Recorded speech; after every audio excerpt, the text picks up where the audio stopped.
1 mile in fog patches and showers early Friday, but improving to greater than 6 miles on Friday morning. Stars shining bright above you.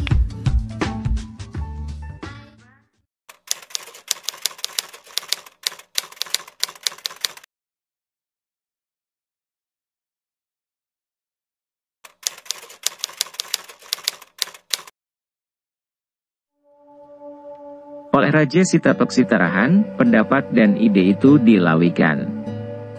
Maka diperintahkan oleh Raja Sitatok Sitarahan kepada rombongan untuk memperbuat sebuah perahu. Berbilang hari pada saat itu, siaplah perahu yang dibikin oleh rombongan Sitatok Sitara. Perahu itu disebut perahu cadak. Menitah Raja Sitatok Sitara pada masa itu kepada rombongannya. Siapa yang bisa mengemudi perahu ini? Semua rombongan terdiam. Maka berkata yang mempunyai pendapat, ide, semula hamba yang akan mengemudikannya nanti raja. Usah raja ragu akan hal itu.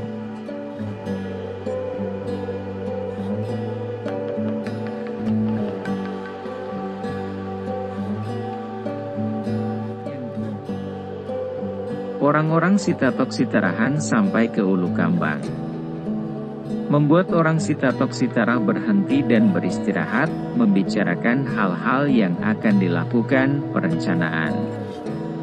Pada saat itu timbul ide dari seseorang, yang nantinya akan menjadi nahkoda perahu. Mengatakan kepada Raja Sitatok Sitarahan untuk mengiliri negeri ini.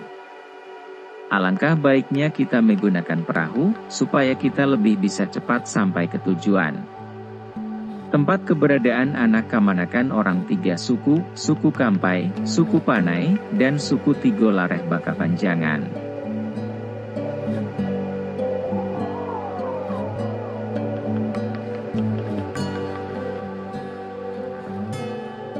Oleh Raja Sitatok Sitarahan pada saat itu, berteriak dengan kata perintah, semuanya yang di sebelah sungai, di sebelah tebing mari kita sama-sama mengiliri sungai ini ke bawah, menuju kampung Pasir Laweh.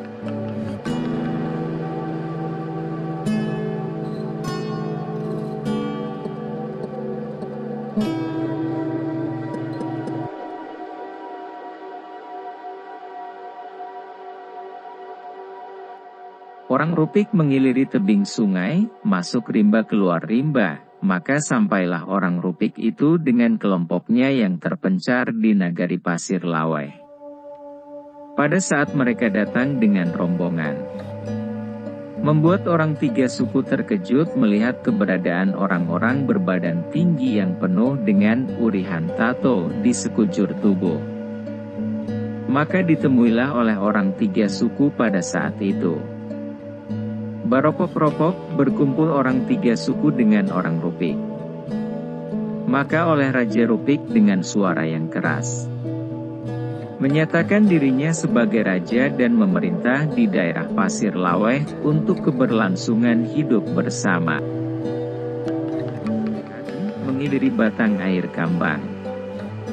Mengiliri sampai di sebuah lubuk. Terdengarlah bunyi buian, bunyi tupai yang sangat nyaring, seakan-akan bunyi tupai itu menegurnya untuk tidak boleh mengiliri lubuk itu. Lantas tercengang nahkoda, jurumudi perahu yang sedang mengemudi. Akibat suara itu, terbentur perahu ke sebuah batu besar. Perahu pun oleng akibat tubukan air yang sangat deras, membuat perahu yang bermuatan orang-orang Rupik itu pecah. Sehingga orang-orang Rupik berhamburan meloncat ke atas tebing. Disinilah nama lubuk ini timbul dengan nama Lubuak Siparahu Pacah.